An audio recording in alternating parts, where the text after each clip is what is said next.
श्री स्वामी समर्थ सर्वांना। तर आजच्या दिवशी आपण ऐकणार आहोत स्वामी समर्थांचा संयमाचा सुंदर असा धडा।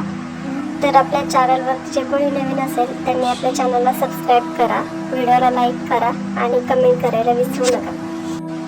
अक्कलकोटमध्ये एक वृद्ध आजी राहत होती। ती स्वामी समर्थांची खूप भक्त होती। ती समर्थांच्या दर्शनाला रोज जायची।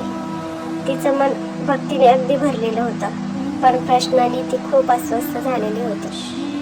एके दिवशी ती मनात विचार करते, मी रोज प्रार्थना करते, पण माझ्या आयुष्यात बदल का होत नाही?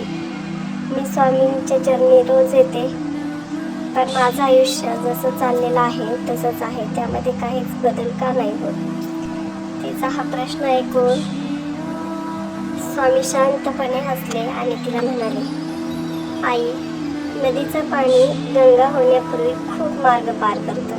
दगडाला धडकतं, कधी शांत होतं तर कधी वेगात वाहतं, पण ते व्हायचं थांबत नाही। आणि तुझी प्रार्थना, तुझी सेवा हे सगळं तुला योग्य मार्ग देतच आहे। फक्त जरा संयम ठेव। देवाचं वेळापत्रक आपल्याला माहिती नसतं। योग्य वेळी तो जो देतो तेच आपल्यासाठी उत्तम असतं। तेव्हा त्या आजीचे डोळे पाणावतात, पण तिचं मन तेव्हा शांत झालेलं असतं। निघताना स्वामी तिला म्हणतात, आई, श्रद्धा आणि संयम ही 2 पावलं टाकलीस तर देव 10 पट पुढे येतो।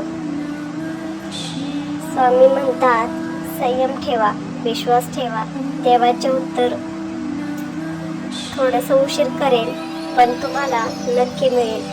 श्री स्वामी समर्थ, जय जय स्वामी समर्थ। तर अशाच नवनवीन स्वामींच्या लीला किंवा कथा ऐकण्यासाठी आपल्या चॅनलला सबस्क्राईब करा। आणि हो, तुम्हाला ही कथा कशी वाटली ही कमेंटमध्ये सांगायला विसरू नका। तर भेटूया पुढच्या व्हिडिओमध्ये।